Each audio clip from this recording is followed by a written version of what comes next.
Do you realize that money has ears? It listens to your complaints, your fear, your doubt, and obeys every word. When I stopped talking about lack and started commanding abundance, the whole universe rearranged itself. The same law will work for you. This is not imagination, it is law. The spoken word is your wand. And until you learn how to use it, you will chase what could be commanded. In this message, I will teach you the real secret of wealth, not how to earn it, but how to align with it. You will learn how to use your words as commands instead of cries, how to clear the inner vibration that repels money, and how to call your supply from the invisible into form. You have been trained to chase what should come to you. You've been told to budget, to sacrifice, to wait. But divine law says, ask, and it shall be given you. Not with anxiety, but with authority. This is the difference between toil and demonstration. Perhaps you've tried affirmations before, you've written them on mirrors, whispered them before sleep, and yet, nothing changed. You spoke the words, but not the vibration. You see, words without faith are like shells without life. The power lies not in the sound, but in the conviction behind it. I, too, once lived in fear of bills and scarcity. I know the weight of dread that settles when the rent is due.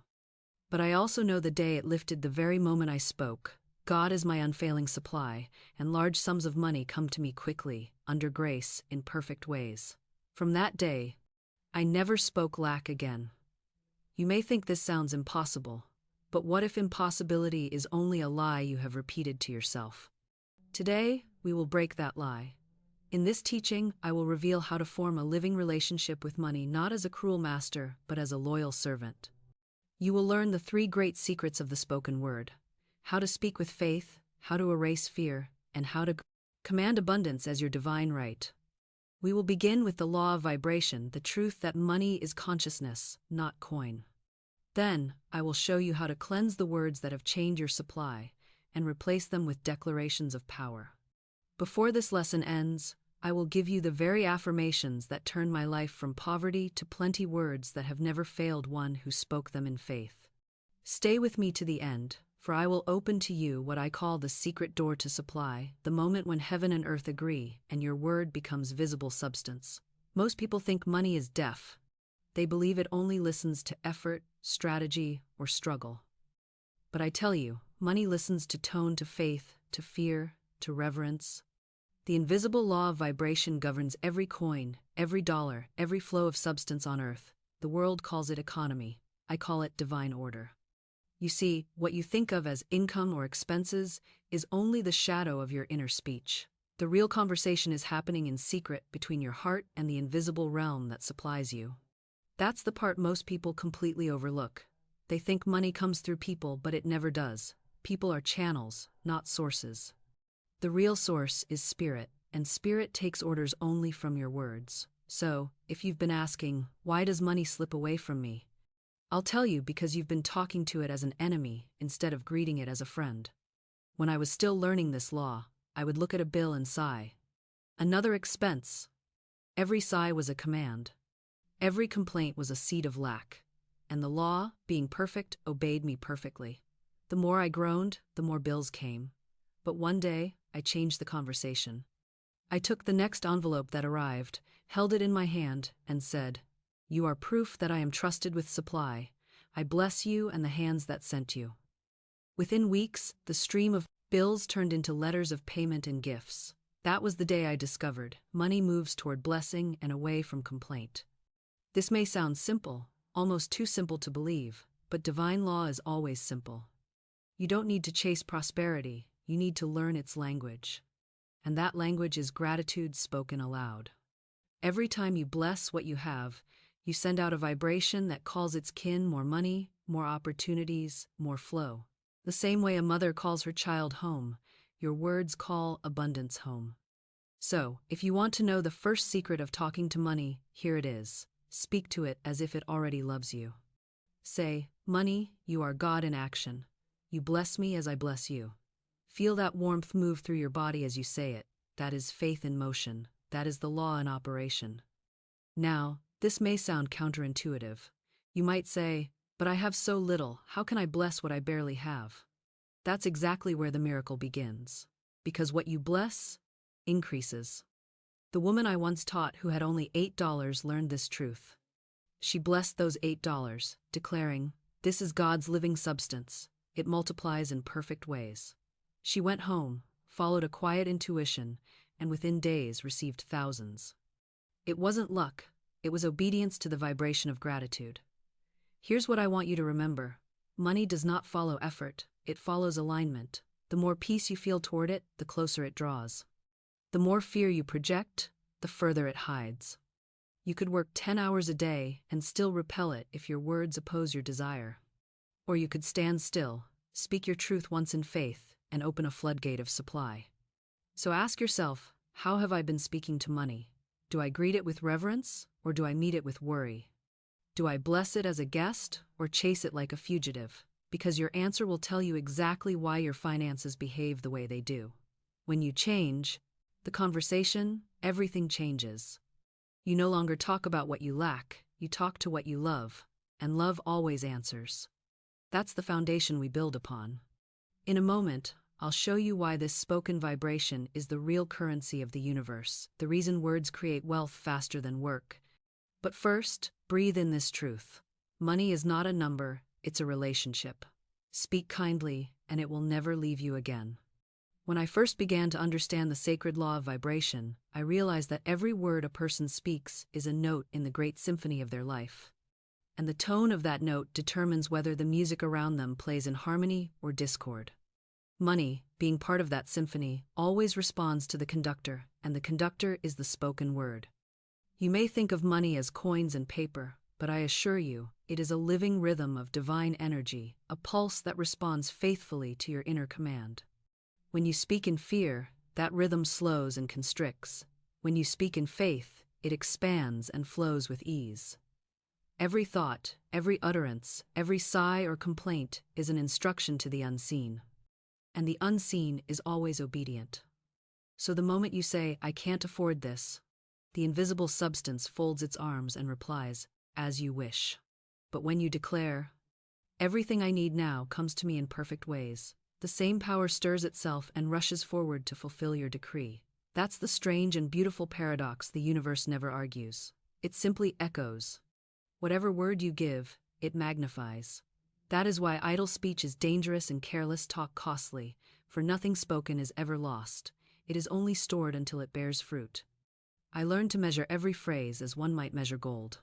Each word I released had to carry the vibration of what I truly wished to experience, not the shadow of fear that I wished to escape.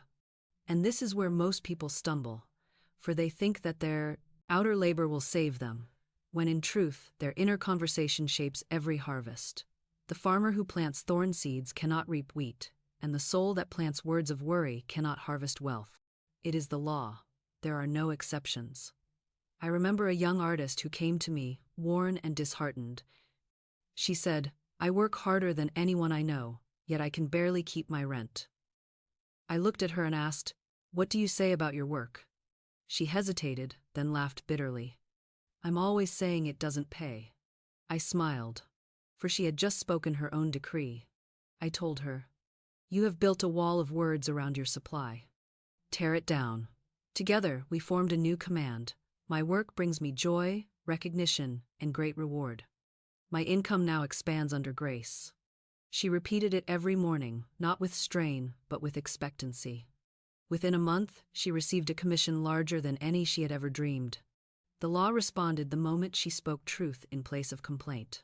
This is what I call spiritual precision, to speak only what you wish to see. And it takes practice, for the world around you will constantly tempt you to speak against your good. The appearance of lack shouts, "Admit me." The noise of fear insists, "Name me." But your task is to stay loyal to the invisible, not the visible. When the outer world contradicts your vision, you must speak your word as a sovereign, not as a subject. That is mastery. The wind may howl, the bills may arrive, but you stand and say, "Infinite Spirit, you are my unfailing supply." Every need is met now. You say it not once, but until the peace within you feels as real as the paper in your hand. That peace is the proof that the decree has taken root. You see, the power is not in repeating words like charms, but in entering the feeling of truth behind them. The vibration of conviction moves mountains. The sound of worry only stirs dust. So when you bless your money, bless it with the certainty that you are blessing God's own energy, and therefore it cannot diminish. When you pay a bill, do not think of money leaving you, but of love circulating through you. Say quietly, "This payment returns to me multiplied." For truly, nothing leaves your life except by your consent. Everything that goes out in love must return in abundance. Now, I know the mind often resists such simplicity. It says, "But what about logic? What about effort? What about planning?" I tell you this, your plans are nothing until they are aligned with divine speech. You may work without end, but if you speak against yourself, you dig holes faster than you can fill them. Yet a single word of faith can level every mountain of resistance. Remember the story of the woman with the $8. She had nothing by the world's measure, yet she had the one thing that cannot be bought: trust in the law. She blessed her money and followed her intuition home, and from that obedience came her miracle. The law never fails, only disbelief interrupts it. So the first step is awareness. Listen to your own language for a single day. Notice how often you curse your supply without realizing it. Each time you say "too expensive," you are saying "I am small." Each time you say "I'll never have enough," you declare "the universe is limited." Catch these words and reverse them immediately. As one would pluck weeds before they spread. Replace them with truth. There is always enough and more to spare. Speak it aloud, for the spoken word carries vibration that thought alone cannot. The tongue, when sanctified by faith, is the scepter of dominion. And here lies the wonder: once you begin to speak rightly, not only does money respond, but every area of life begins to align. Relationships soften, health improves, intuition awakens. For the law is one. The word that commands wealth also commands harmony, because both are expressions of the same divine. This is why I say, talk to money as you would to love, as you would to health, as you would to God. For they are one, spirit seen in different forms. The tone of your word reveals what you believe about life itself. If you speak with fear, you believe in separation. If you speak with faith, you know oneness. And life always mirrors what you know. So I ask you, what story are you telling the universe today? Are you speaking from the poverty of appearances or from the richness of divine truth? Each word is a seed, each emotion, the water that nourishes it. The harvest will not fail you, it will only reveal your faith. If your current harvest displeases you, do not curse it, simply plant again with better words. Speak plenty, bless freely, trust completely. For as surely as the sun rises, the universe obeys the voice that knows its authority. In the next part, we will go even deeper into this mystery, how the word itself carries divine substance, and how your every decree shapes not only your wealth but your entire destiny. But for now, let this truth settle in your heart. The moment you bless what you have, you are already rich. There is a point in every soul's journey where words cease to be idle sound and become instruments of power, and that point is reached when one understands that the word is not merely spoken through the lips, but through the very vibration of being. When I say, your word is your wand, I mean that every tone that leaves your body carries the creative life of God within it, forming images in the invisible that must later appear in the visible. Most people think their lives are shaped by action, but it is their words that move the unseen machinery of circumstance. Actions are only the afterglow of speech. Everything begins as sound. Everything begins as declaration. The world itself was spoken into existence, "Let there be light," and that decree still echoes through all creation. Each of us, made in the likeness of that creative spirit, possesses the same authority on the scale of our own affairs. When we say, "I am," we ignite the same spark that formed galaxies, and when we misuse those words, we bend that spark against ourselves. The simple phrases "I am broke," "I am tired," "I am unlucky" are not harmless complaints. They are blueprints, sent forth into the ether to summon their likeness back to us. And just as surely, when we declare, "I am supplied," "I am renewed," "I am blessed," the living substance rushes to fulfill that pattern. It is not imagination, it is law. Your word is seed. The mind is soil. The emotion with which you speak is the sunlight that warms it. The harvest cannot fail. It can only mirror your cultivation. The difficulty for most is that they plant and uproot at once. They make an affirmation and then dig it up with a contradiction. They say, "I am prosperous," and an hour later sigh, "I never have enough." They water the soil with faith in the morning and pour poison over it with fear at night, and then they wonder why nothing grows. Yet the law never changes. It does not punish. It simply produces according to design.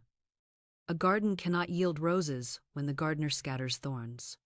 So the first step toward mastery of the spoken word is consistency, to watch the gates of the tongue as a shepherd watches the fold at night, allowing no thought of limitation to escape unchallenged. I remember a woman who came to me weeping over the ruin of her finances. "Everything I touch fails," she cried. "I have prayed, I have worked, but the harder I try, the worse it gets." I asked her what she said when she paid her bills. She looked at me blankly and answered, "I always say, I can't keep up." There was her decree. I told her to bless every account that came before her eyes, to say, "Divine order governs my finances. Large sums of money come to me quickly and easily, under grace." She hesitated, for she feared that to speak such words while her purse was empty was a lie. I told her it is never a lie to speak truth. It is only a lie to speak fear. She followed my instruction faithfully, though at first her voice trembled. She would lay each bill on her table, touch it lightly, and say her word with as much peace as she could muster. In less than a month, a forgotten inheritance appeared. An old investment her family believed worthless was suddenly redeemed, covering all her debts and more. The law responded to her spoken command, for it always does.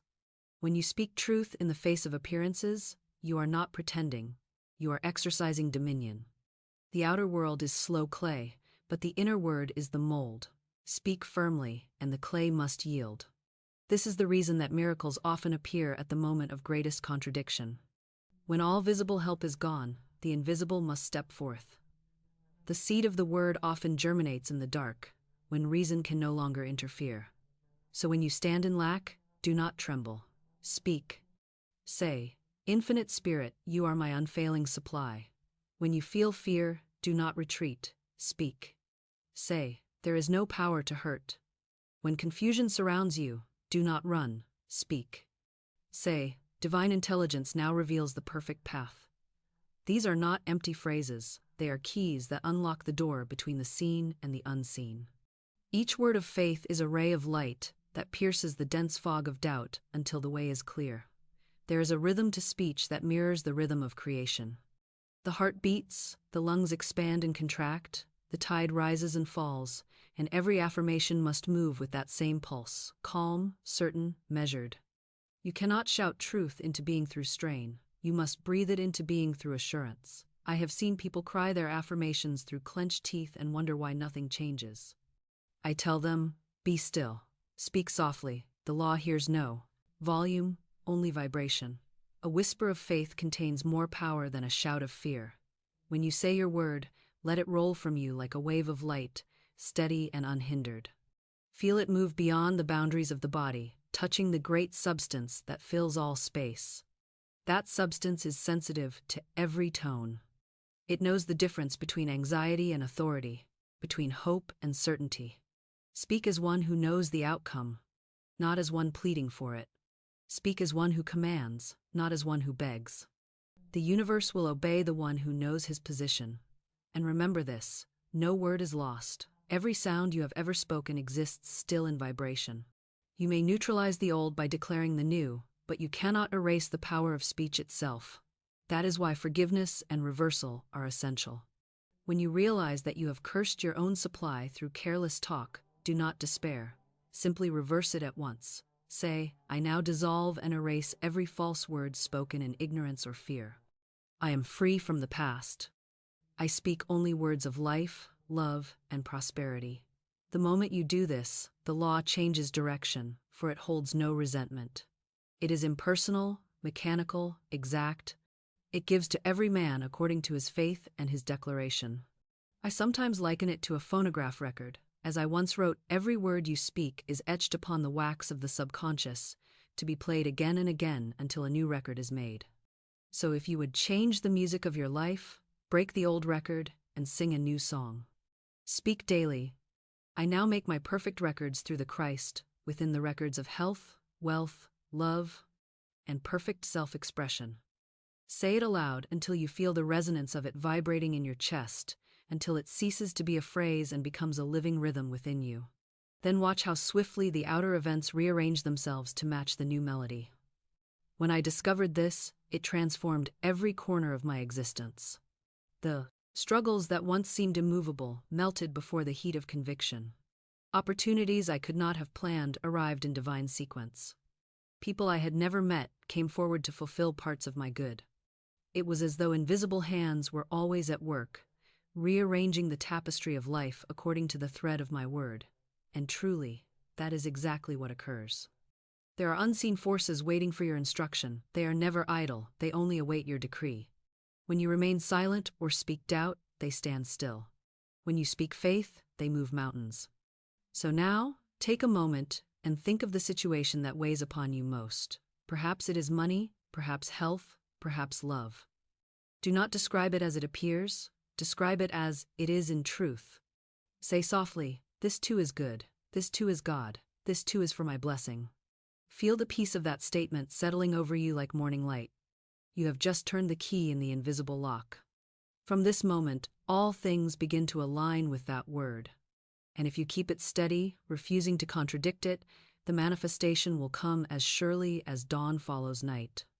In the next movement of this teaching, I will reveal how to use this divine speech with precision, how to let intuition aim your words so that every decree hits its mark, how to recognize the quiet voice within that says, "This is the way, walk ye in it." But before we step there, remember this one unshakable truth. The world is not responding to your circumstances, it is responding to your words about them. Change your word, and the world must obey. There comes a moment in every seeker's awakening when they realize that the outer world is nothing but an echo chamber, a mirror that throws back to them every tone they send forth. It may take years of struggle before that truth dawns clearly, but once it does, all striving becomes simple. You begin to understand that you were never fighting conditions, only reflections of your own vibration. The battle was never with the world, it was always with your word. And when that battle ends, when the tongue is brought under divine discipline, you stand as a master of cause instead of a victim of effect. You speak, and the world answers. You declare peace, and chaos folds its wings. You call for supply, and it hurries to meet you. You bless love, and love circles you like sunlight. The law is so simple that minds trained in complexity trip over it again and again, but truth waits patiently until the heart is ready to accept ease instead of struggle. I learned this through countless small demonstrations, each one a quiet miracle.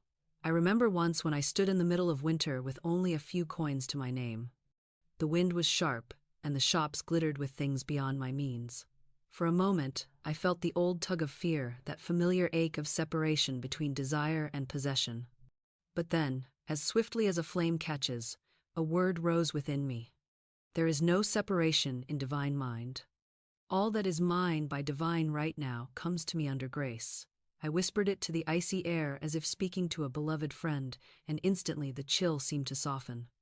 I walked without hurry, repeating it softly, rhythmically, until my heart was steady.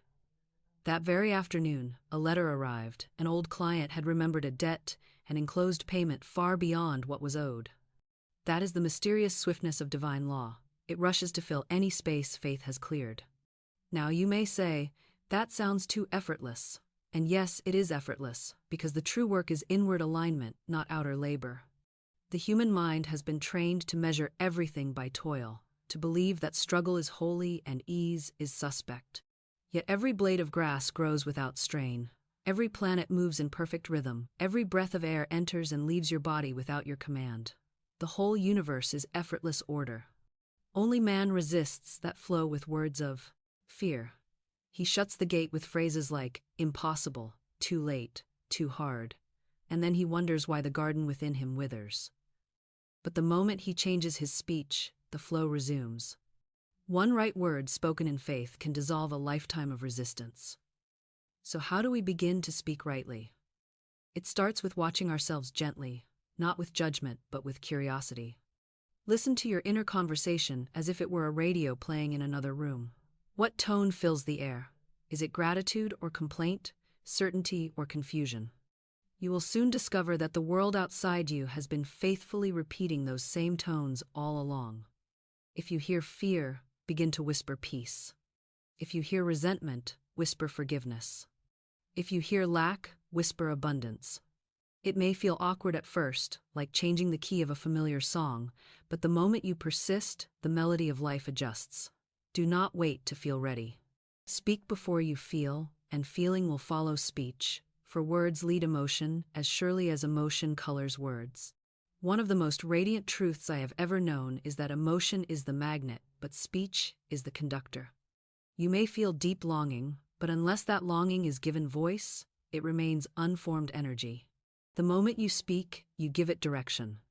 That is why silent fear festers. It has no outlet but imagination, and spoken faith liberates, for it calls the invisible into definite shape. The difference between those who live in perpetual frustration and those who live in demonstration is simply this. The first speak according to appearances, the second speak according to truth. The one says, "I am afraid this will fail." The other says, "Divine order now governs this." The law hears both and fulfills both. There was once a merchant who attended my lectures, a man accustomed to the sharp corners of business. He came to me in despair, saying that every investment seemed to crumble. "It's as if fortune avoids me," he said. I listened and then asked, "What do you say about your affairs when you are alone?" He thought for a moment and answered, "I often say, everything I touch turns to trouble." I smiled and replied, "And so the law has faithfully served you. Let us give it new orders." I told him to repeat, "Everything I touch prospers and blesses everyone involved." He began hesitantly, for he could not yet believe it. But he continued, morning and night, until the phrase felt natural. Within weeks, 2 old contracts revived and yielded profit. He came to me astonished. I said, "Do not be astonished, be consistent." From that day, he guarded his tongue as carefully as he guarded his ledgers, and his life unfolded in peace. You see, the law of speech does not discriminate between the good and the bad, the rich and the poor, the believer and the skeptic. It only amplifies what it is given. A fire will warm or burn, depending on how you tend it. Likewise, the word will heal or harm according to its tone. This is why I always urge, let no idle word pass your lips. Speak only that which you wish to see established. If you must correct a situation, do it by declaring the opposite of its error. Say not, "I am ill," but, "Divine life fills every cell of my body." Say not, "I am alone," but, "Divine love surrounds me and attracts my own." Say not, "I am afraid," but, "I walk in courage, for God goes before me." These words are not wishes, they are decrees, and decrees move worlds. Now, there is a subtle mystery in this. For sometimes, the moment you begin to speak truth, conditions seem to worsen. People often come to me alarmed, saying, "I started affirming prosperity, and suddenly my purse emptied." I tell them, "Rejoice, the law is working, for when light enters a room, it first reveals the dust. When truth enters consciousness, it exposes every hidden fear that must be cleared away." This is what I call the testing period, the seeming storm before the calm. Do not retreat, hold to your word. Speak it again and again, not to convince the universe, but to remind yourself of its certainty. Soon the wind dies, and peace takes its rightful place. And when that peace comes, you will find yourself laughing at the very things that once troubled you. You will see how the power you sought was always in your own speech. You will understand that prayer is not begging but commanding, that faith is not hoping but knowing, that abundance is not earned but spoken into visibility. Then, you will no longer chase money, for you will have become its magnet. You will bless every coin that passes through your hands, and each will return to you multiplied, as surely as ripples circle back to the shore. So take this as your practice until we meet again in the next lesson. Begin and end each day with words of dominion. In the morning, say, "Infinite Spirit, open the way for my supply. Let every door that belongs to me by divine right swing wide." At night, say, "All that is mine comes to me in peace, in order, in abundance." Let no complaint escape your lips, not even in jest. Laugh with joy, not with mockery. Speak softly to money as to an old and loyal friend. You are welcome here. You serve the purpose of good. And as these words take root, watch how swiftly the outer world rearranges itself to obey. For it will obey, it must obey, it has no choice, for the word is law, and you are its voice. In the next part, I will open to you another chamber of this mystery, how intuition, that quiet inner whisper, guides every word to its appointed target, how faith and timing walk hand in hand, and how obedience to that still small voice turns every spoken decree into living demonstration. But for now, rest in this understanding. Your life already hears you. It has always heard you. It is only waiting for you to speak with love, with certainty, and with praise. When the soul finally learns to trust the sound of its own divine authority, a new rhythm begins to unfold, the quiet cadence of effortless manifestation.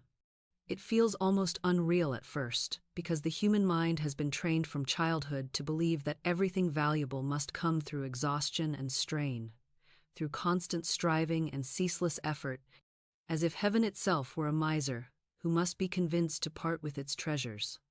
But the truth is far gentler and far more daring. Heaven does not need convincing, it needs cooperation. The law of supply is not a gatekeeper but a mirror, and the moment your speech reflects trust instead of tension, that mirror floods you with abundance. It is not effort but alignment that opens the way. It is not labor but vibration. It is not begging but declaring.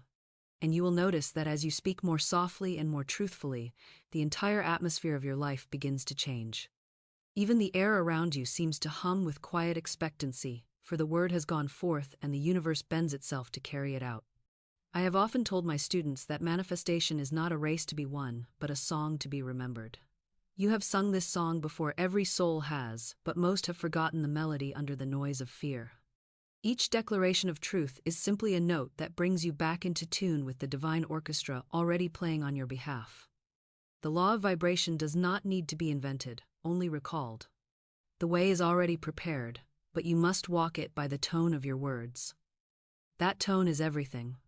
You can whisper your desire in despair and move nothing, or speak it once in radiant conviction and move the mountains that have shadowed you for years.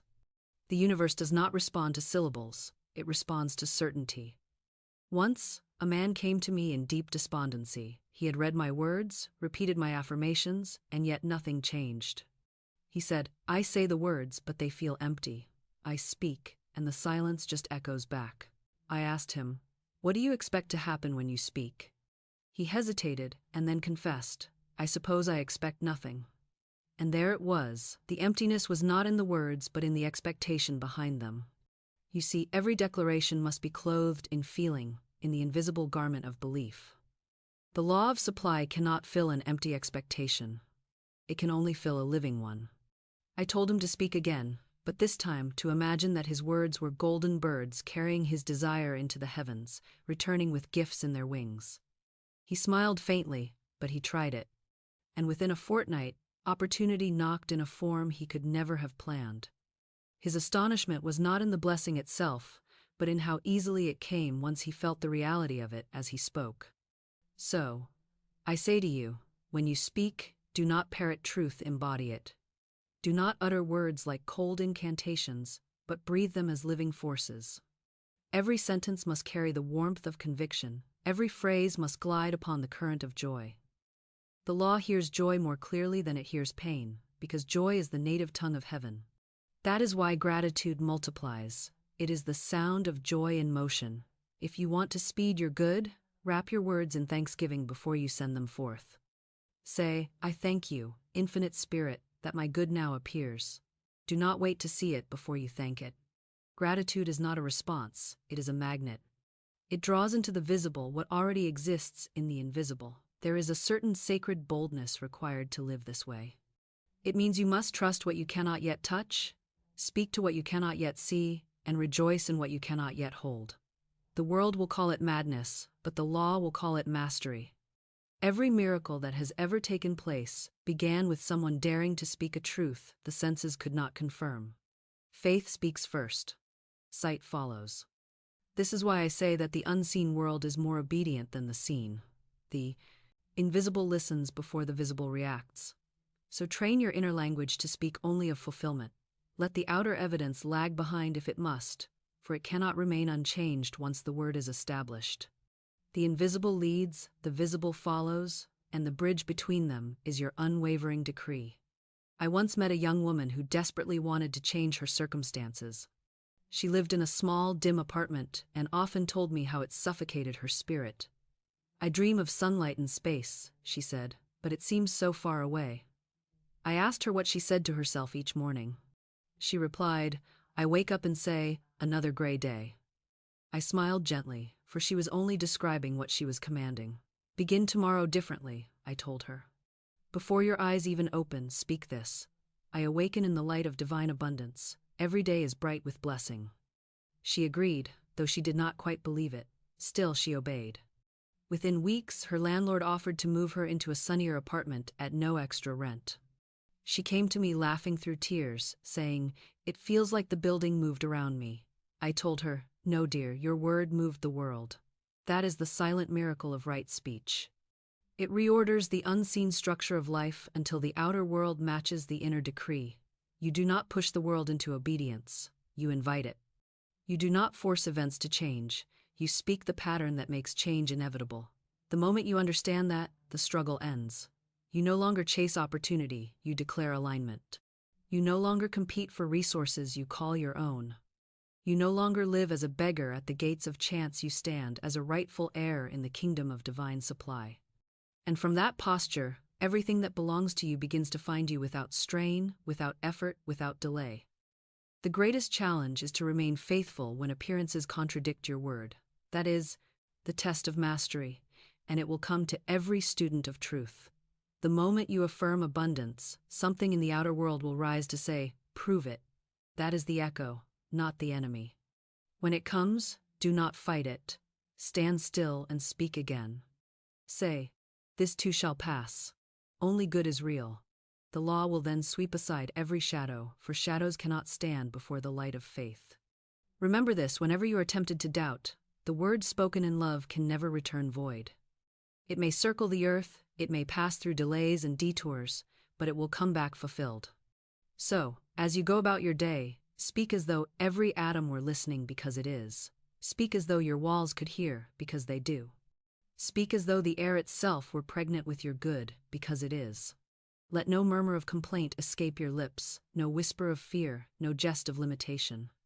You are creating every moment, and every creation begins with a word. Speak peace until peace surrounds you. Speak plenty until plenty overflows you. Speak love until love becomes the atmosphere you breathe. And when you forget, forgive yourself instantly and begin again. The law never holds grudges, it simply waits for your next command. In the chapters that follow, we will enter the next dimension of this mystery, the power of divine guidance, that inner whisper which tells you where, when, and how your spoken word shall manifest. For the word must be directed as well as declared. It must be aimed by intuition. But before we move there, let this understanding settle deeply in your spirit. You are never waiting for abundance. Abundance is waiting for your instruction. Speak clearly, speak kindly, speak as one who knows, and the universe will obey the tone of your certainty. When the heart finally accepts that the universe is not an opponent but a servant, that life is not a maze of problems but a field waiting for the command of divine intelligence, something miraculous begins to happen inside the consciousness. The tension that once filled the chest loosens, the breath lengthens, the gaze softens, and you feel the great invisible machinery of the universe turning quietly in your favor. You start to see that there was never any struggle at all, except in thought, that heaven was always saying yes while you were busy arguing with your own good. That is the sacred turning point. It is the moment when you stop pleading and start proclaiming, when you stop asking for light and realize that you are light. In that instant, the word spoken from your lips carries a force you never imagined before, because it is not the small voice of fear that speaks, but the great voice of God through you, calm and absolute. You no longer hope your affirmations will work. You know they must. For the law of expression is as sure as the law of gravity. The seed planted in faith must grow. The decree issued in divine certainty must stand. It is here that the practice of gratitude transforms from polite habit into holy science. Gratitude is not merely saying thank you, it is recognition of the living order of things. It is the acknowledgement that the universe has already granted your request in the moment you aligned with it. I learned that when you give thanks before you see the result, you are not pretending you are participating in creation itself. The grateful word is the golden bridge between the unseen and the seen. When you say, "I thank you, Father, that my good now appears," you are not waiting on events, you are summoning them. Gratitude, when spoken in faith, accelerates the rhythm of manifestation, for it removes the vibration of need and replaces it with the vibration of fulfillment. Need says, "I lack," gratitude says, "I have." And the universe, ever obedient, echoes the vibration it receives. I often tell my students to begin every declaration with thanksgiving, for thanksgiving is the stamp of ownership, the moment. You give thanks, you have claimed the thing as yours. Do not wait to see the evidence. The farmer does not thank the soil after the harvest. He thanks it when he plants. Likewise, thank the universe when you speak your word, and your harvest will come swiftly. I once counseled a man whose business had nearly failed.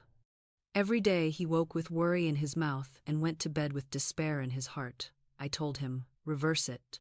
Begin to thank God for perfect success before you leave your bed each morning. He frowned, saying, "But there is no success to thank for." I replied, "Then that is why you have none. The law can only echo the vibration you send." He began, awkwardly at first, to give thanks aloud. "I thank you, infinite intelligence, that my business now prospers and blesses everyone it touches."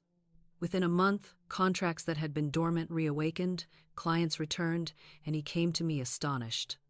It's as though my words pushed open a hidden door.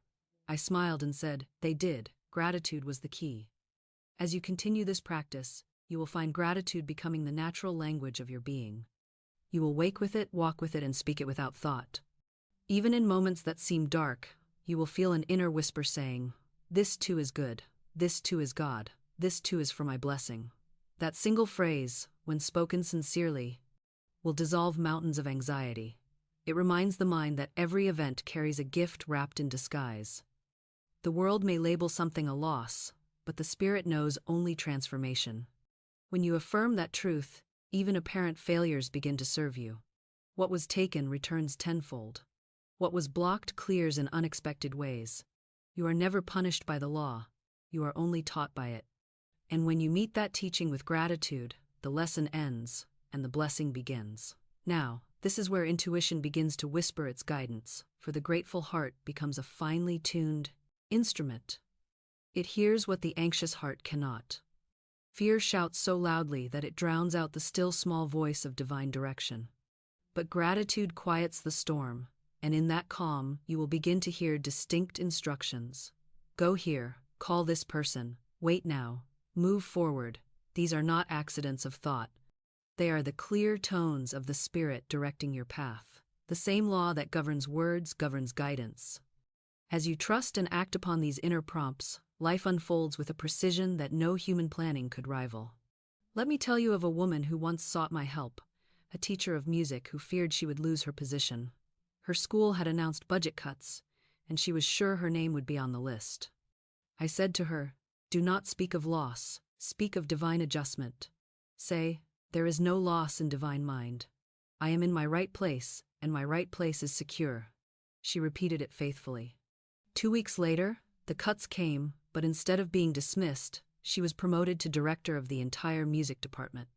Her fear had spoken one story, but her word had written another, and the law read her word. You see, divine law is deaf to anxiety and alert only to authority. It hears not what you dread, but what you decree. And so it is with every area of your life. Speak not of what you see, but of what you know. Speak not from the surface of things, but from the depth of truth. When lack appears, say, "This is only a shadow, my supply is limitless." When sickness threatens, say, "This too is illusion. Divine life flows through me now." When loneliness whispers, say, "Love fills me and surrounds me. I am never alone." And when fear tries to tighten its grip, say, "There is no power to hurt. God is my shield and my song." These words are not just comfort, they are command. They send forth invisible messengers to rearrange the outer world in perfect alignment with divine order. There will come a day when these declarations no longer feel like practice but like breathing.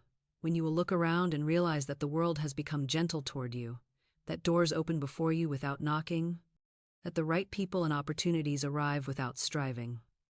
That day is not far off, for every word you have spoken in faith is already building that reality around you.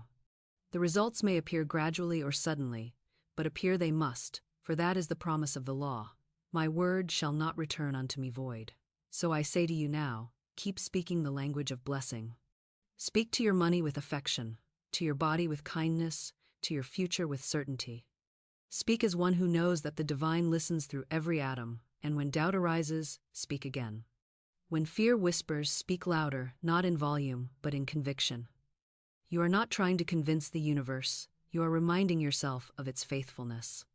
For the law of the word is the law of life itself, and once you know that, nothing can stand against you. In our next step together, we will follow that inner current into the realm of intuition, the magic path that reveals the exact moments and means by which your decrees come to pass. But carry this truth with you as you go. The universe is already speaking your language. It is waiting only for you to speak it fluently. To live by the word is to enter into a quiet, luminous order where nothing happens by chance and everything answers to harmony. It is as if you have found the rhythm that underlies all creation, the heartbeat of God that pulses beneath every appearance of chaos, and once you fall into step with that rhythm, life begins to flow like a well-conducted orchestra. There are no dissonant notes, no wasted movements, only the music of divine precision unfolding moment by moment. The mind, which once doubted and demanded explanations, becomes still and listens. You start to feel that every step you take is timed, that every encounter is guided, that every delay is secretly a doorway rearranging itself in your favor. This awareness is not forced. It dawns gently, like light spreading through a room at sunrise. It is the natural result of sustained faith, of speaking truth long enough for it to become your native language. You no longer translate between fear and belief. You simply live in knowing. And yet, to the world around you, it may appear as though miracles are happening everywhere. You speak, and events shift. You release, and resistance dissolves. You expect, and provision arrives. They call it luck or coincidence, but you know it is law. You have touched the living current of divine speech, and everything responds to its tone. You begin to see that the same vibration which calls forth wealth also restores health, heals relationships, and clears confusion. It is all one principle, and that principle is alignment, the oneness of thought, word, and faith. When those three act as one, nothing is withheld. When they are divided, even simple things seem hard. But the moment they unite, the invisible moves as swiftly as lightning to fulfill the command. One day, a man came to me trembling with fear. His business had faltered, his health was failing, and he believed himself cursed by misfortune. He said, "I've tried to affirm, but it feels hollow. I say the words, but they don't stick." I listened and then asked quietly, "Do you believe the law favors you?" He lowered his head and whispered, "No. It feels like it's against me." "Then," I said, "you are arguing with the very power that would save you. The law is not against anyone. It only mirrors belief. The moment you stop accusing it and start trusting it, it will turn and serve you faithfully." I taught him to speak slowly, to let each word sink beyond the intellect into the heart. The law is my friend. The law works for me and through me. Divine order governs my affairs. He said it every other morning, not trying to force belief, but to invite peace. Within weeks, his health steadied, his business revived, and his fear dissolved into gratitude. The law had not changed, only his relationship to it had. There is a strange tenderness in realizing that the universe was never withholding anything from you. It was simply waiting for you to stop contradicting yourself. Every fearful thought cancels a faithful word, and every anxious repetition slows the current that would bring your good. That is why I urge you to speak your word once in absolute faith, then rest. Do not dig up the seed to check if it has sprouted. Do not ask, "When will it happen?" For the law of divine timing is as perfect as the law of divine speech. Every decree has its appointed hour, and when the time is ripe, nothing can delay it. To worry after you have spoken is to declare that you do not trust the law that heard you. Speak once, thank endlessly, and allow. The power of allowance is the secret gate to manifestation. Most people speak in command, but live in contradiction. They say, "I have abundance," yet spend their days watching for proof, shrinking at every bill that arrives. That is not faith. That is fear disguised as vigilance. True faith does not stalk its desire, it rests in completion. When you speak, imagine the decree leaving you as a radiant wave that cannot fail to reach its mark. See it carried by legions of divine intelligence, each detail arranged beyond your knowledge. Then let go. Go about your day with peace, knowing that the universe never misplaces an order. You are not the delivery man, you are the sender. Your task is to state the address clearly and in joy, not to chase the package through every street of circumstance. Sometimes, I walk through the city and watch people hurry, shoulders tight, eyes clouded, voices filled with tension, and I think, they do not know the ease that belongs to them. They push and plead, unaware that the moment they cease resisting, the current will carry them farther than all their effort combined. The law of supply does not respond to strain, it responds to serenity. A calm declaration spoken in faith has more creative power than 1,000 anxious pleas. This is why Jesus said, "Your Father knoweth what things ye have need of before ye ask him." You do not inform the infinite, you align with it. The asking is not for the divine to hear you, but for you to hear yourself speaking as divine. I once counseled a woman who longed for companionship. She said, "I have affirmed love for years, but nothing changes." I asked, "How do you affirm?" She said, "I keep saying, I want love." I smiled, for there was the error. To say I want is to declare lack. The law, ever obedient, keeps her wanting. I told her to speak instead. I am love, I radiate love, and love returns to me in perfect ways. She resisted at first, feeling it dishonest, but I reminded her that faith begins where evidence ends. Within 2 months, she met a man whose gentleness and depth surprised her, and they grew together in harmony. She wrote to me saying, "It feels as if he was waiting for me to change my words." And so he was. For everything that belongs to you by divine right is waiting for your recognition. Recognition is the highest form of prayer. It is seeing with the inner eye what the outer eye has not yet caught up to. When you recognize your abundance before it arrives, it must come, for you have already claimed it in the only realm that matters, the invisible. The outer world has no choice but to follow. Every miracle begins as recognition of health within the illness, of harmony within the discord, of fulfillment within the longing. Recognition is faith seeing through the veil of time. And every time you speak in recognition, you pierce that veil a little more until it falls away completely. Then the seen and the unseen merge, and life becomes seamless. It is in this way that divine speech becomes divine living. The word you once repeated consciously becomes the silent hum of your being. You no longer need to remember to affirm, for everything you say is already affirmation. Every casual sentence carries the vibration of truth. You say good morning, and it is a blessing that multiplies. You say thank you, and doors open quietly. You say yes to life, and life says yes to you in 1,000 forms. This is the natural outcome of walking in harmony with the law. When people ask, "What is your secret?" you will smile because you will know there is none. Only this: I speak what I know, and I know that what I speak is real. So as you stand at the close of this teaching, remember that you are never apart from your word. It follows you, surrounds you, fills your path with its echo. Use it with reverence, for it is your creative instrument. Every phrase is a brushstroke on the canvas of your life. Paint with joy, paint with trust, paint with gratitude. If shadows appear, add more light. Do not curse the dark. If delays come, declare them divine timing. Do not call them misfortune. The painter who curses his own colors ruins the masterpiece. You are the artist of your reality, and the word is your palette. And now, as you move toward the next revelation, the law of intuition, the inner compass that directs every spoken word to its perfect destination, carry this truth like a lantern before you. You are the voice of God in your own world, and your world is always listening. When I speak of intuition, I speak of that quiet undercurrent that has always been there, long before we learned the language of fear, long before the noise of the world taught us to doubt our own divine compass. It is the secret vibration beneath thought, the still small whisper that guides without argument and directs without struggle.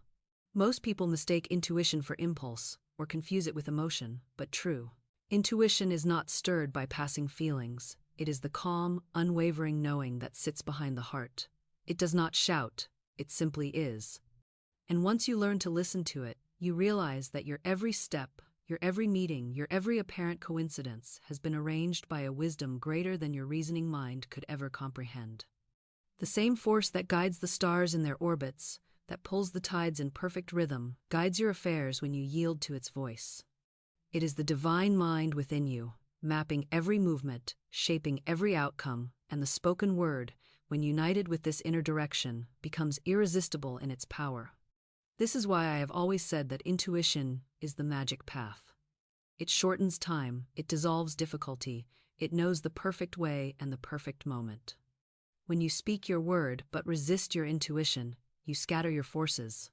But when you speak your word and then follow the whisper of intuition, you align yourself with the infinite current, and life carries you like a leaf on a river, gently, swiftly, without strain. I learned this through many demonstrations. There was a time when I too would declare prosperity and then hurry into action, trying to make it happen through my own effort. The results were small and tiring. But when I began to wait for the inner nudge, that subtle, unmistakable impulse that feels like peace wrapped in excitement, doors opened without knocking.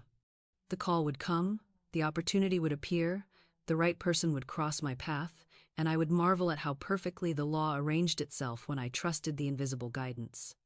One afternoon, I received a letter from a woman who was facing eviction. She had no family nearby and very little money. She wrote, "I have said the words, I have prayed, but I hear nothing. It is silent." I answered her, "It is never silent. The silence you hear is the law arranging your path. Speak your word once, then be still. The whisper will come." 2 days later, she felt a sudden urge to visit a small shop she rarely entered. There she met a former student who, upon hearing her story, offered her a room in her own home until she found her footing. Within weeks, that temporary home led to a permanent position and steady income. "I did nothing," she said. "It just unfolded." I told her, "You did everything, you obeyed the whisper." Intuition is the bridge between the spoken word and its manifestation. It is the messenger that carries the decree of faith into the machinery of the unseen. When you ignore it, you delay your good. When you follow it, you accelerate it. But to hear it, the mind must be quiet. Fear makes noise. Worry clutters the channel. That is why stillness is not luxury but necessity. Each morning, before the world's voices rise, sit in silence and say, "Infinite intelligence, I am listening." Do not strain to hear. Simply rest in the knowing that you are heard. In that calm, intuition begins to speak through feeling, through sudden clarity, through the gentle pull that says, "This way." It will never argue or plead. It will never push through confusion. It waits until you are ready to obey, and then it guides you with perfect precision. I remember once desiring to publish a new set of lessons. I spoke my word for divine timing and perfect opportunity, then I waited. For weeks, nothing moved, and the human mind began to whisper, "You must act." But I knew better than to act from anxiety. I held my peace, repeating, "Infinite Spirit, reveal the way." One morning, without plan or effort, I felt a quiet thought, write to the very person who once refused your last manuscript. It seemed unreasonable, even foolish, yet the feeling carried the unmistakable weight of truth. I obeyed. The reply came within days. That same publisher, who had once declined my work, had been searching for a book exactly on the subject I had written. What had changed? Only vibration. My earlier request was mixed with doubt, my later word was pure. Intuition waited for that purity before opening the door. And that is what it does. It waits until our vibration is clear enough to carry the word without distortion. When the heart is clouded by worry, intuition seems silent, but the moment peace returns, its direction is immediate. So if you ever feel disconnected from guidance, do not chase answers, restore calm. Speak peace first, and the path will speak second. Say, "Infinite Spirit, I am calm, and therefore I see clearly." You will find that the answer was never absent, only your attention was noisy. Some say, "I fear I will mistake imagination for intuition." I tell them, the difference is simple. Imagination argues, intuition knows. Imagination pushes, intuition invites. Imagination is urgent. Intuition is serene. The vibration of truth is unmistakable once you have felt it. It carries no anxiety, only assurance. You may feel it as a sudden clarity, as if a fog lifted, or as a warm certainty in the chest that requires no reason. When you act from that feeling, the results are always harmonious. Even if appearances seem uncertain at first, the final outcome proves perfect. Once, a man I knew desired to sell his property. He had spoken the word for right buyer, right time, right price, but weeks passed with no movement. He grew impatient and was ready to accept a poor offer. "Wait," I told him, "until you feel peace." He sighed, for he thought peace meant delay, but that very night, he dreamt of a price higher than he had imagined. He awoke with the sense that this was his answer. The next day, an unexpected buyer appeared and offered that exact amount. That is, intuition precise, unemotional, divinely timed. The beauty of this law is that it requires no struggle. Once you learn to trust your inner direction, every path unfolds like stepping stones appearing just as your foot descends. You may not see the whole way ahead, but each next step reveals itself in perfect order. And you will find that this rhythm governs every aspect of your life. You speak the word, intuition directs the movement, and manifestation follows. The process is simple but sacred. Speak, listen, obey, receive. As this practice deepens, you will find that the voice of intuition grows stronger than the voice of fear, and soon you will no longer question it.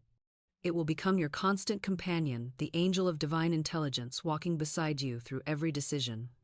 You will consult it about all things, not only great matters of career and destiny, but the small details of daily life. You will feel when to speak and when to stay silent, when to move and when to be still, when to give and when to wait. The world will call it coincidence, but you will know it as communion, the continuous dialogue between you and the infinite. In this state, every spoken word becomes guided speech. You no longer throw affirmations into the air like arrows without aim. You release them as precise commands, directed by divine intelligence, each finding its perfect target. The results become swift, sure, graceful. Life, once a series of obstacles, becomes a series of unfoldings.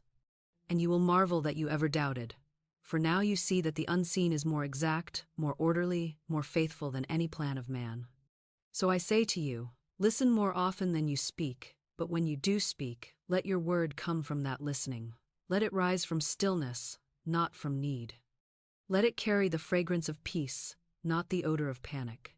Let it be so aligned with divine guidance that even before you utter it, you feel the quiet certainty of completion. For that is the true power of the word. Guided by intuition, it does not merely command, it completes. It does not reach, it realizes. As we move forward, I will show you how this harmony between speech and intuition becomes the master key to prosperity itself. How divine intelligence not only guides your words, but arranges every circumstance to fulfill them. But remember this truth before we step further. When you listen to intuition, you are listening to God. And when you speak from that voice, your words become law in the universe. There comes a point in this sacred practice where you realize that life has ceased to be something that happens to you and has become something that happens through you, that the word and the intuition have blended so completely that you no longer feel the separation between thought and fulfillment, cause and effect, desire and possession. It is as though an invisible current carries you from one perfect event to the next, and each moment, each meeting, each gesture is imbued with meaning. You find yourself in the right place at the right time, meeting the right people, hearing the right words, making the right decisions, and there is no strain in it, no sense of calculation, only grace, as natural as breathing. This is the state of conscious union with divine law, the state I have called walking the magic path. It is the path that begins where resistance ends, and its road is paved not with effort but with expectancy. Expectancy is the invisible magnet of manifestation. It is the calm assurance that what you have spoken is already preparing itself to appear. It is not hope, which still trembles between doubt and belief, but quiet certainty. Expectancy is the feeling of standing at the edge of dawn, knowing the sun will rise even though the horizon is still dark. It is that inner relaxation that says, "It is done," while appearances are still arranging themselves to prove it. When you cultivate this vibration, you will see that every word you have spoken in faith is a seed germinating under the soil of time, and that the first signs of growth often come when you least expect them. I have seen people reach this level of awareness and watch their lives blossom like gardens after rain. They no longer chase opportunity because opportunity circles them like bees around flowers. They no longer fight against conditions because conditions obey them. They no longer live by reaction because they have learned to live by creation. Their entire atmosphere changes, even those around them feel the peace and the abundance that radiate from their presence. You see, one who walks in expectancy becomes a living prayer, a walking affirmation. Their silence is powerful because their inner tone is harmonious. Even their smallest gesture carries the vibration of success. I remember one woman who once told me, "I feel invisible in this world. No one notices me. Every door stays closed." I said to her, "You have made yourself invisible by your words. You have decreed, 'No one sees me,' and the world, faithful servant that it is, has obeyed." I taught her to change her decree. I am seen, I am recognized, I am valued, and divine favor goes before me. She began to speak it softly every morning before she left her home. Within days, she told me that strangers had begun smiling at her, that people in shops seemed suddenly warm, that invitations came from unexpected places. "It's as if the whole city woke up and noticed me," she said. I told her, "No, my dear, it is you who have awakened, and the city is reflecting your awakening. For every change within must appear without. And the universe never fails to mirror the tone of your being." This law of expectancy also governs prosperity. Most people block their own supply not because they doubt the law itself, but because they expect delay, they expect struggle, they expect the long road when they could walk the direct one. But when you speak your word and then act as though it were already fulfilled, the outer world bends itself to match your faith. The mind may whisper, "What if it doesn't happen?" But you must answer, "It has already happened in divine mind. I am only walking toward its visible expression." In this state, you will find that you are guided to act at precisely the right moment, not a second too soon, not a moment too late. Every door you need opens before you. Every opportunity arrives when you are ready to meet it. The timing is immaculate because it is divine. I have experienced this again and again. Once, I desired to hold a public lecture at a certain hall, but the cost seemed beyond reach. I spoke my word, "Infinite Spirit, open the way for this lecture, provide the place and the means, under grace in perfect ways." Then I released it and refused to worry. Days passed, and one afternoon, while walking without purpose, I felt a quiet pull to turn down a street I rarely visited. There, I met an acquaintance who mentioned that she managed a small hall nearby and needed a speaker to fill a date that had just been canceled. Not only was the hall perfect, but the arrangement was such that all expenses were covered by ticket proceeds. That is the elegance of divine law. It provides without friction. It unfolds through harmony, and it always appears natural, though nothing about it is ordinary. This harmony extends beyond material needs. It touches health, relationships, purpose, and peace. When you expect harmony, the body responds. When you expect love, companionship appears. When you expect guidance, the mind clears, and the next step is revealed. Everything answers to your expectation, because expectation is faith in motion. If you expect disappointment, disappointment comes faithfully. If you expect miracles, miracles multiply. The universe cannot choose for you, it can only echo you. So let your echo be glorious. Speak, think, and expect only that which reflects divine perfection. And when appearances contradict you, as they sometimes will, for the old patterns must dissolve before the new can fully take hold. Hold your ground in expectancy. Do not wrestle with shadows. When the storm rages, say quietly, "I know that this is the wind that clears the air. I know that calm follows every storm. I expect good, and good comes swiftly." Such steadfast peace dissolves opposition faster than any outward action could. It is the vibration of mastery, and mastery is silent authority. At this stage of understanding, words themselves become fewer but infinitely more powerful. You speak less, but every sentence carries the force of creation. You no longer need to repeat affirmations endlessly because one word spoken in perfect faith accomplishes more than 1,000 spoken in doubt. Your speech becomes measured, your tone serene, your declarations absolute. The law hears certainty more clearly than it hears repetition. This is the maturity of the soul that has learned its own power, the stage where you realize that you are not appealing to the divine but expressing it. And so, as I bring you further into this understanding, remember that faith, speech, and intuition are not three separate things, but three expressions of one truth. The realization of divine union. Faith believes, speech declares, intuition directs, and together they form the perfect triangle of manifestation. When you live in this triune awareness, you will discover that every aspect of life responds as one organism, flowing with a precision and kindness that defies logic. You will cease to question whether God hears you, for you will know that God speaks through you. You will no longer fear tomorrow, for you will realize that tomorrow is already completed in divine mind and only awaits your recognition. This is the true secret of abundance, not labor, not possession, but recognition. Recognition that the supply you seek is already within you, waiting for your permission to flow outward. Recognition that every word you speak is the divine self, acknowledging itself in form. Recognition that you are never separate from your good, only asleep to it. And once you awaken, the dream of struggle dissolves, and life stands revealed in its native beauty, whole, effortless, radiant. In the coming movement of this teaching, I will lead you into the highest expression of this law, the mastery of prosperity, where the spoken word, guided by intuition and sustained by expectancy, creates an unbroken rhythm of abundance and peace. But before we enter that sacred chamber, take this truth into your heart. Your faith is the blueprint, your word is the command, your intuition is the architect, and your expectancy is the completion of the design. Now we come to that portion of the teaching where the unseen truth of prosperity becomes visible, where all that you have declared, felt, and quietly obeyed begins to translate itself into the language of material experience. For prosperity, as I have said countless times, is not a reward, it is a revelation. It is not something granted to the few, it is the birthright of all who remember their divine inheritance. It exists as an atmosphere, not an accident, a vibration that surrounds those who know that their supply is God, and God never withholds himself. You do not chase prosperity, you unveil it. You do not earn it, you allow it.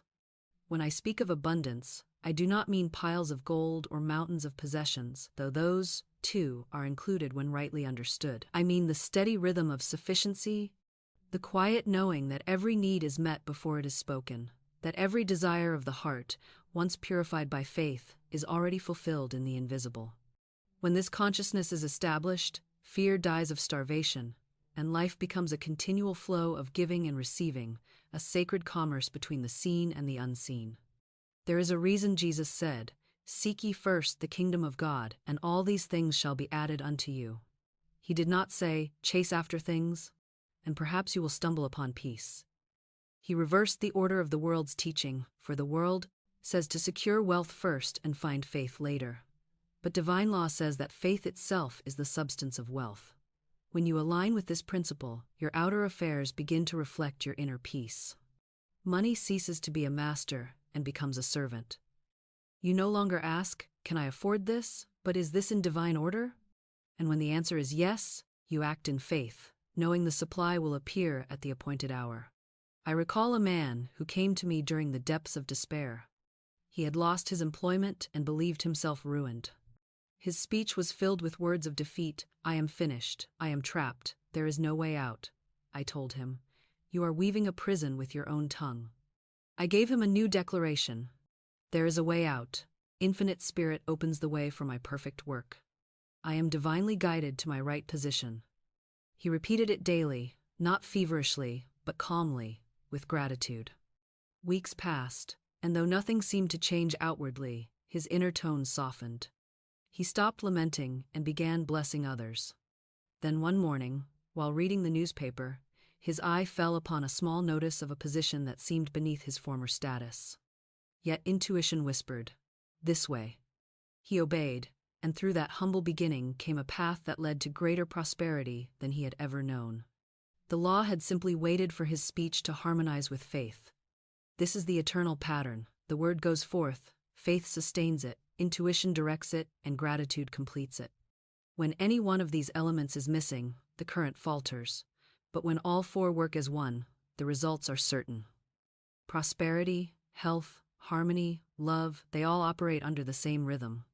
You are not learning 4 different laws, you are learning one law applied in 4 directions. The law of divine supply is impartial, it knows no favorites. It will fill the cup that is held out to it, whether that cup be large or small. So I say, to you, do not ask for a trickle when you are heir to a river. Do not speak timidly of just enough to get by. Speak largely, for the infinite does not measure cost, it measures faith. Once, a woman asked me to help her sell her home, which had lingered on the market for months. I told her, you are holding on to it mentally, and you cannot release what you fear to lose. She admitted that she had secretly been saying, I'll never get what it's worth. I said, then that is the law you have written. Rewrite it now. We declared together. This property now sells to the right buyer, at the right price, under grace, in a perfect way. She thanked the house for its service and blessed the new owner in advance. Within days, a buyer appeared, offering the exact price she had once considered impossible. Gratitude released what fear had bound. You see, gratitude is the golden oil that keeps the machinery of abundance turning. Without it, even the most correct affirmations can grind to a halt, for ingratitude closes the heart, and the closed heart cannot receive. Gratitude opens every gate. Each time you give thanks, you align with the source of all supply. You say silently to the universe, I trust you. And the universe, hearing its own name echoed in your voice, pours forth its blessings without limit. I have watched lives transform entirely through gratitude alone. People who once counted debts began to count blessings, and the debts dissolved. People who once complained of lack began to bless the smallest coin in their hand, and those coins multiplied like seeds in fertile soil. Bless what you have, and it will bless you back. The law of giving and receiving is another rhythm of this same divine current. You cannot hold tightly to your good and expect it to expand. To cling is to contract, to release is to receive. That is why tithing not as superstition but as acknowledgement holds such power. When you give freely, you declare to the universe, I trust in infinite supply. The act of giving cuts the cords of fear. It tells the subconscious that loss is impossible, that there is always more where that came from. And so, more must come. One of my students once asked, but what if I give and have nothing left? I said, then you have nothing left of fear.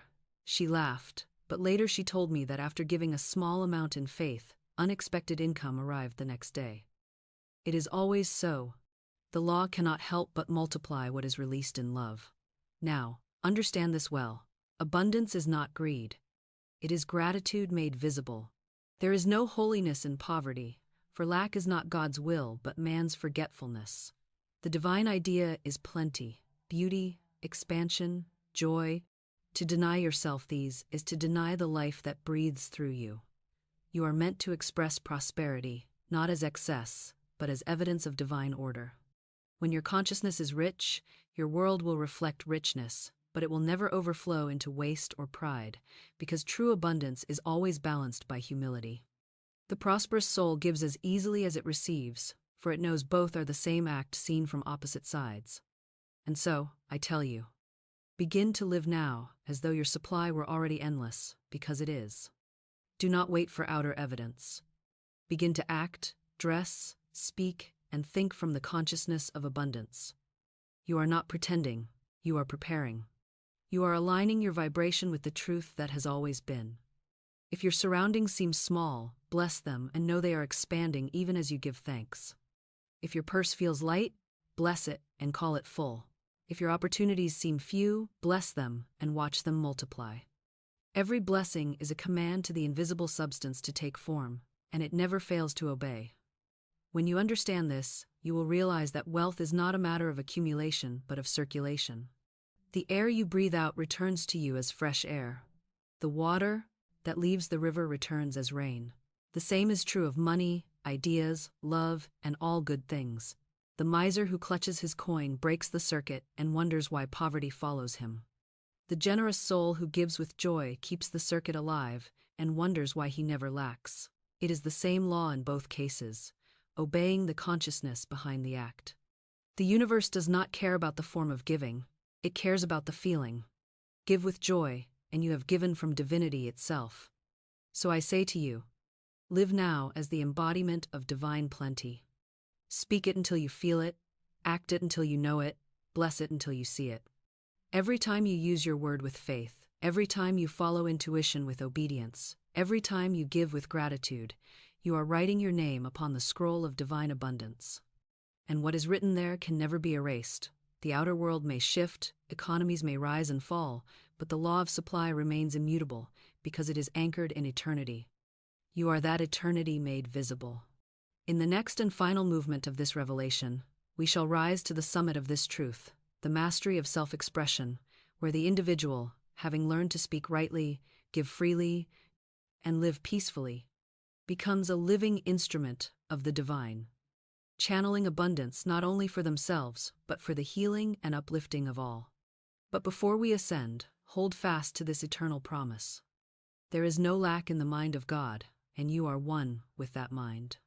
Therefore, there can be no lack in you. Speak it, believe it, and live it, and your life will become the proof that heaven and earth are one. When a man or woman reaches the understanding that their every word, their every feeling, their every act of faith is a note in the divine symphony of creation, they cease to live as beggars of fate and begin to live as conductors of the infinite orchestra. At that height of realization, prosperity ceases to be a goal and becomes a condor's natural state. Health ceases to be pursued and becomes the radiant overflow of inner harmony, and love ceases to be sought and becomes the fragrance of the soul's own fullness.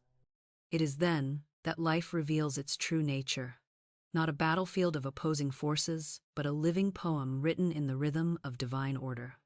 You begin to see that every apparent delay, every detour, every denial was never punishment but preparation, a means by which the law perfected your vibration until you were ready to receive your own word made flesh. For nothing is withheld, nothing denied. There is only divine timing, the perfect intersection between faith and form, between heaven and earth. In this awareness, the mind grows quiet, and the heart expands into a stillness that is anything but passive. It is an alert peace, alive with the hum of creative energy, a peace that carries within it the power to move worlds. You become fearless in this peace, for fear cannot breathe where faith is absolute. You no longer worry about outcomes because you have seen the pattern that every outcome is only the echo of your last word. And because your words are now aligned with love, the echoes that return are melodies of blessing. You see this in every area of life. You may speak gently to an illness and watch the body rise in response, for the body is an obedient servant of consciousness. You may bless an empty bank account and watch it fill, not by miracle but by law, for the outer form must obey the inner decree. You may forgive an enemy and feel the weight of years lift instantly, because forgiveness is the most powerful word a soul can speak. It breaks the pattern of resistance and sets both giver and receiver free. Forgiveness, indeed, is the master key of abundance. Until you release resentment, you cannot receive reward. The two cannot occupy the same space. Resentment says, I was wronged, while abundance says, all is well, and the law, impartial as ever, answers the tone it hears. If you wish to open the floodgates of prosperity, begin by forgiving. Forgive quickly, forgive completely, forgive silently. Do not wait for apology or understanding. Simply say, I forgive everyone, and everyone forgives me. All doors of abundance now open wide. These are not mere words, they are the unlocking of a spiritual circuit that has been blocked by bitterness. The moment you forgive, the current of life rushes back through you. People may change, circumstances may reorder themselves, money long delayed may begin to flow, all because the divine current is no longer obstructed. I have witnessed this too often to doubt it. A woman once told me that after years of struggle, her affairs turned suddenly to prosperity the very week she forgave her sister. She had changed nothing else, no new affirmations, no new plans, only forgiveness. That act of release was the unseen dam breaking, and her life flooded with new good. You see, the soul cannot hold fear or anger and still vibrate with abundance. The two are opposite currents. When you speak with love, you harmonize with the source of all supply. When you speak with anger, you fall out of tune, and the music stops. So, the true prosperity is not merely to have money, but to live so attuned to love that money and health, and all forms of good come and go with ease, like waves on the sea, never feared, never clutched, never resisted. That is the mastery of the spoken self, to remain poised in every tide, blessing every appearance as good in disguise, declaring every change to be divine adjustment, knowing that you are the center of peace in a whirling world. Once you reach this mastery, you begin to see abundance everywhere. You see it in the sunrise that paints the sky with inexhaustible color. You see it in the river that gives without asking, in the air that never runs out of breath, in the earth that never tires of growing. You realize that the whole universe is the body of God, expressing itself as endless generosity. How could you, who are made of that same substance, ever believe yourself separate from it? Lack is not reality. It is forgetfulness. Every time you speak lack, you forget who you are. Every time you speak abundance, you remember. This is why I say that the spoken word is not just a tool, it is a remembrance. It calls the sleeping God within you to awaken and to take its rightful place as master of form, and when the God within awakens, even your silence becomes creative. The need to affirm endlessly falls away because your very being radiates affirmation. The words that do pass your lips are simple and sure. Thank you. I bless this. All is well. These are not phrases, they are living vibrations that heal and harmonize wherever they are heard. You will notice people drawn to you without knowing why, animals growing calm in your presence, difficulties dissolving before you arrive. That is the silent authority of a soul in alignment with its source. It is not arrogance but transparency. The ego has stepped aside, and divine power shines through unfiltered. At this point, I must speak of rest, for rest is the crown of all demonstration. True rest is not inactivity but complete trust. It is the awareness that the universe is self-sustaining and that your good cannot be lost or delayed. To rest is to stand still in faith while the outer world rearranges itself in obedience to your word. Many think that constant activity proves faith, but it often proves doubt. The one who trusts can rest, because they know the law is infallible. They do not dig up the seed to see if it grows. They let the invisible forces of life perform their perfect work. Rest, therefore, is the highest form of affirmation. To say, I rest in divine order, is to declare that the work is done, the manifestation assured. As you live this way, you find that every day brings its own demonstration of divine precision. You think of someone, and they call. You need a thing, and it appears. You take a step, and the ground is there to meet you. The mind calls this coincidence, but the soul knows it as synchronicity, the seamless weaving of divine intention through all details of life. It is the evidence of your union with the infinite, and the more you notice it, the more it multiplies. For attention is the currency of creation. What you praise expands, and what you ignore withers. So praise everything. Praise the rising sun and the setting moon. Praise the check that arrives and the one delayed. Praise the friend who comforts you and even the stranger who challenges you, for all are instruments of your unfolding good. Finally, understand this. The mastery of life is not reached through possession but through perception. The wise soul knows that wealth is not measured by what it holds, but by what it sees. The awakened heart looks upon the world and sees only abundance because it sees only God. Every face is a blessing, every situation a sermon, every breath a benediction. You are not walking toward abundance, you are walking in it, through it, as it. The air you breathe is supply, the love you feel is supply, the very power that animates your word is supply. Nothing can add to it, and nothing can take from it.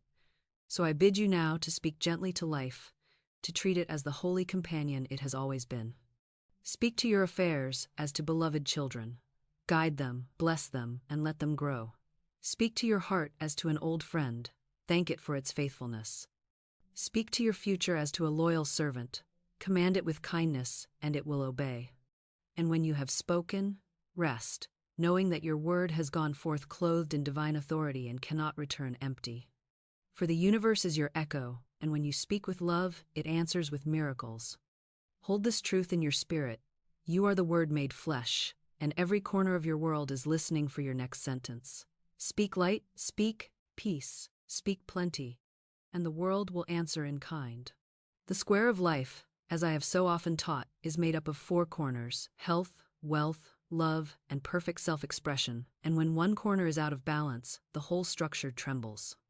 Each side supports and mirrors the others, and the soul's task in this incarnation is not to perfect one and neglect the rest, but to bring harmony to the entire square until it glows like a window of stained glass through which divine light pours without obstruction.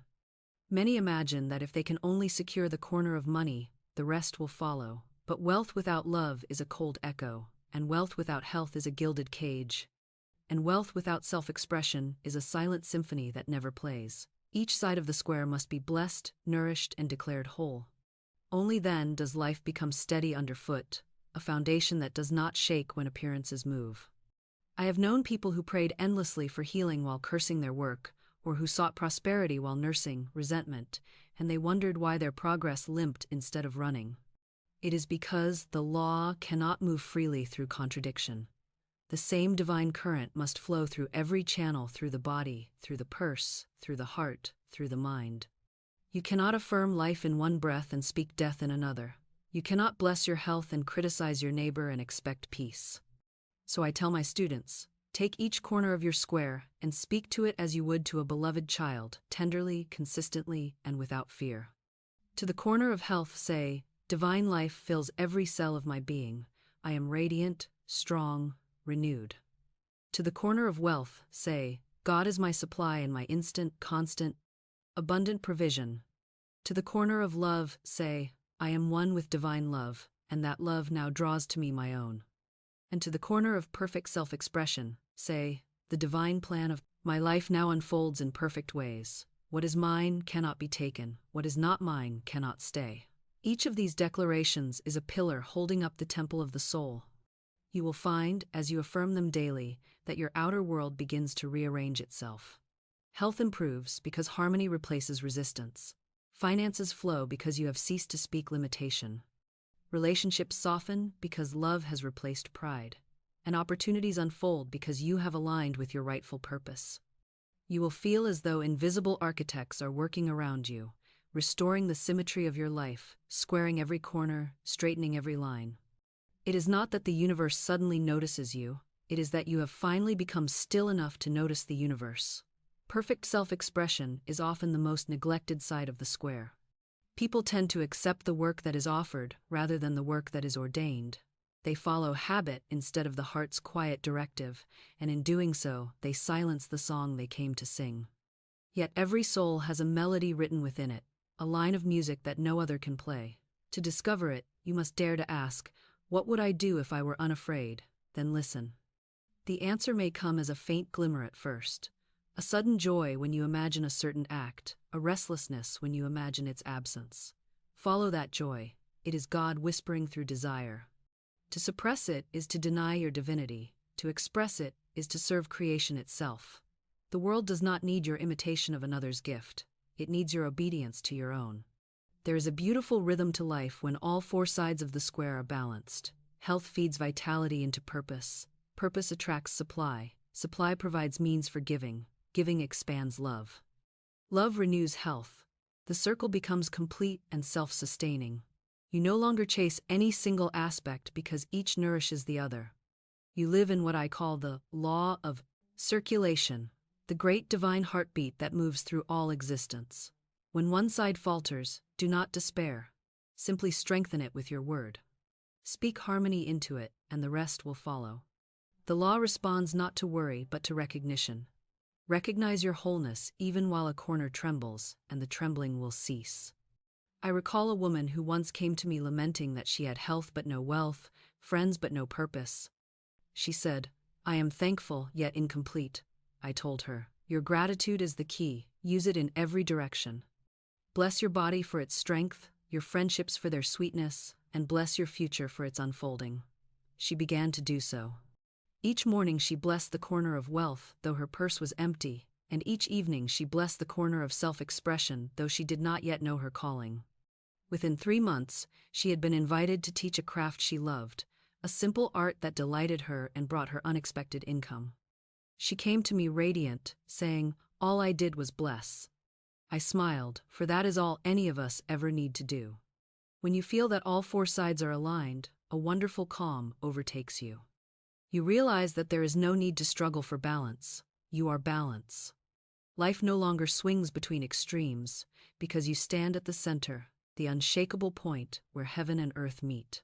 From that center, every word you speak radiates power equally in all directions.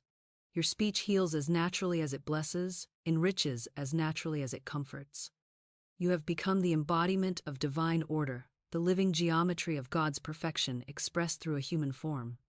This is the goal toward which all the previous lessons have led: to speak as the Christ within, to act from the now, to walk in fearless trust, and to live within the perfect square of being. When you have reached this state, you find that there is nothing left to chase and everything left to give. You become the quiet teacher of abundance simply by your presence. Others look to you and feel peace without knowing why. That peace is your true prosperity, for it can never be taxed, lost, or stolen. It is the eternal wealth that multiplies every good thing you touch. So now, as we prepare to close this great circle of teaching, pause and breathe the truth of it into your heart. You are whole, you are supplied, you are loved, and you are perfectly expressing the divine plan of your life. Say it aloud, not as hope but as revelation. Let the vibration of it fill the room. Let it pass through the walls. Let it ripple through the unseen substance that surrounds you. Every particle of creation waits to echo your certainty. Speak as one who knows.